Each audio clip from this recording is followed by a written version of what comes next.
Hello दोस्तों, कैसे हैं आप सभी लोग। आप सभी का स्वागत करता हूं फिर से अपने चैनल नॉलेज बाई जी पर। मैं हूं आपका दोस्त समित कुमार, लेकर आया हूं आपके लिए एक और न्यू इन्फॉर्मेटिव वीडियो। आज हम इस वीडियो में समझने वाले हैं section number 19 of Hindu marriage act 1955 के बारे में। अगर आपको फैमिली लॉ से रिलेटेड और वीडियोस चाहिए तो आप हमारे प्लेलिस्ट में जाकर सीक्वेंस वाइज सभी वीडियोस को ध्यान से देख सकते हैं, सुन सकते हैं और समझ सकते हैं। तो आज स्टार्ट करते हैं सेक्शन नंबर 19। इससे प्रीवियस वीडियो में कवर करवा चुका हूं, यानी प्रीवियस सेक्शंस को मैं कवर करवा चुका हूं। सेक्शन नंबर 19 हमें क्या कहती है? ये बात करती है ज्यूरिडिक्शन के बारे में। यानी कि अगर आप हिंदू मैरिज एक्ट के अंदर कोई भी पेटिशन डालना चाहते हैं, चाहे वो डिवोर्स पेटिशन है, तलाक के लिए अगर अर्जी लगाना चाहते हैं, चाहे आप मेंटेनेंस के लिए यानी कि गुजारा भत्ते के लिए कोई पेटिशन डालना चाहते हैं, अगर आपको नहीं पता है कि आपको किस डिस्ट्रिक्ट कोर्ट के अंदर इस पिटीशन को प्रेजेंट करना है, तो ऐसे में ये सेक्शन हमें बताता है कि किस डिस्ट्रिक्ट कोर्ट के अंदर आपका ज्यूरिडिक्शन बनेगा, जहां पर आप अपनी पिटीशन जो है प्रेजेंट कर सकते हैं। क्योंकि आप किसी गलत कोर्ट के अंदर अगर जो पिटीशन प्रेजेंट करेंगे तो वो उसको एक्सेप्ट नहीं करेंगे, और ऐसे में या तो वो उसे रेफर कर देंगे या उसे कहेंगे कि आप इस चीज को विड्रॉ कर लीजिए, क्योंकि यहाँ पर हमारा ज्यूरिडिक्शन ही नहीं बनता, हम इस पिटीशन को क्यों सुने।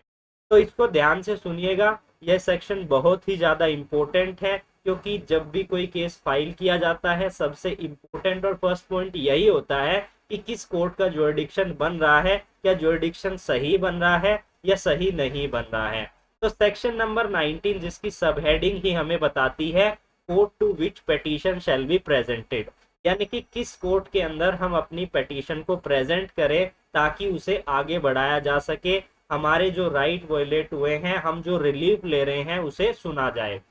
अब मैं इसको पढ़ देता हूं। Every petition under this act shall be presented to the district court within the local limit of whose ordinary original civil jurisdiction.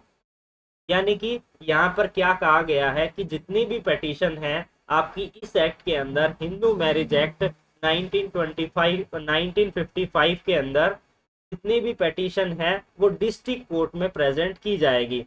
ये बेसिक रूल है, आप सभी को भी पता है कि डिस्ट्रिक्ट कोर्ट ही सबसे पहले पिटीशंस को सुनती है। अब बात करते हैं यहाँ पर कौन सा ज्यूरिडिक्शन बन जा रहा है। आपने डिवोर्स की पिटीशन फाइल की, आपने मेंटेनेंस की पिटीशन फाइल की, तो ऐसे में आपको और किन बातों का ध्यान रखना है।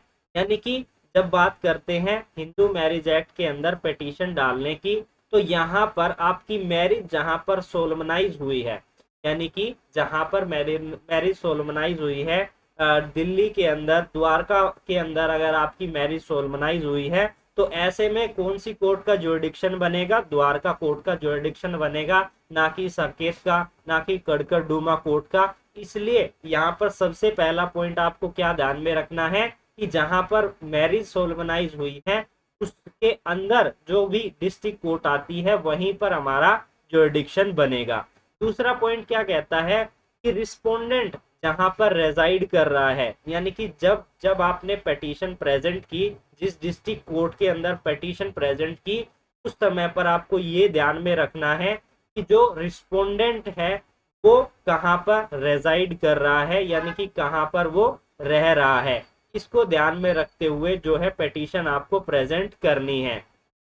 बात करते हैं तीसरे पॉइंट के बारे में, जो बताता है कहां पर ज्यूरिडिक्शन आपका बनेगा, कि यानी कि मैरिज की जो पार्टी है वो लास्ट कहां पर एक साथ रह रही थी, यानी कि एक साथ लास्ट लास्ट रिजाइडेड टुगेदर की बात यहाँ पर इस पॉइंट में की गई है। यानी कि जो हस्बैंड एंड वाइफ है, अब उन जब वो शादी करके आए तो वो किसी और जगह भी रह सकते हैं, अपने माता पिता के साथ, हस्बैंड के माता पिता के साथ भी रह सकते हैं, किसी सेपरेट जगह पर भी रह सकते हैं। तो इसलिए थर्ड क्लोज हमें बताता है कि जहां पर पार्टी लास्ट रिजाइड कर रही थी, तो ऐसे में लास्ट पार्टी जहां पर रिजाइड कर रही है उसके अंदर जो भी डिस्ट्रिक्ट कोर्ट आती है वहीं पर जो है ज्यूरिडिक्शन बनेगा और आप पिटीशन प्रेजेंट कर सकते हैं।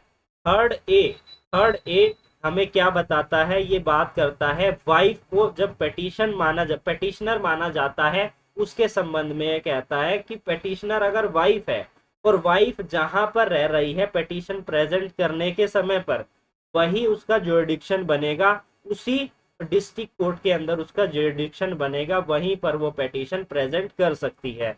और फोर्थ पॉइंट हमें क्या बताता है, ये एक तरीके का एक्सेप्शन देता है इसको, पिटीशनर को, यानी कि पिटीशन प्रेजेंट करने के समय पर पिटीशनर जहां पर रह रहा था वहीं पर जो भी डिस्ट्रिक्ट कोर्ट है, उसी डिस्ट्रिक्ट कोर्ट के अंदर जो है वो उसका जुरिडिक्शन बनेगा और वो पिटीशन प्रेजेंट कर सकता है। कब?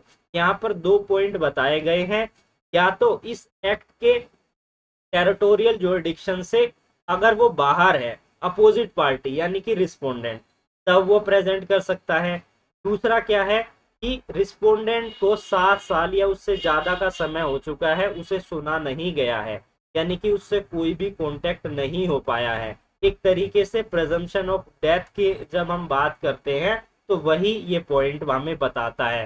मोर than by those person who would naturally have heard of him if he were alive, यानी कि अगर वो जीवित होता तो हम कुछ ना कुछ हमें उसके बारे में पता चल जाता, लेकिन उसको उसका कुछ पता ही नहीं चल रहा है, तो ऐसे में प्रेजम्पशन कर ली जाती है कि वो की डेथ हो गई है। तो ऐसे में भी जो पिटिशनर प्रेजेंट कर रहा है पिटीशन, चाहे वो डिवोर्स की है, मेंटेनेंस की है, या कोई भी अदर पिटीशन है इस मैरिज एक्ट के अंदर, तो वो वहां पर प्रेजेंट कर सकता है जहां पर पिटिशनर खुद रेजाइड करता है। तो ये कुछ पॉइंट दिए गए हैं जो हमें ये बताते हैं कि हमारा जुरिडिक्शन किस कोर्ट के अंदर बन रहा है, क्योंकि अगर आप किसी गलत कोर्ट के अंदर अपनी पिटीशन प्रेजेंट कर देंगे तो आपकी पिटीशन को नहीं सुना जाएगा। जज साहब उसको मना कर देंगे कि ये हमारा जुरिडिक्शन बन ही नहीं रहा, हम इसको सुन ही नहीं सकते। तो या तो वो उसे आपसे कह देंगे कि आप इसे विड्रॉ कर लीजिए, या फिर वो ट्रांसफर कर देंगे जिस कोर्ट का जुरिडिक्शन बन रहा है। ये जज पर डिपेंड करता है।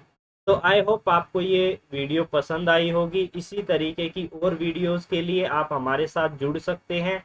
आप हमारे चैनल को सब्सक्राइब कर लीजिए, और अभी तक अगर वीडियो को लाइक नहीं किया है तो एक लाइक जरूर कीजिए।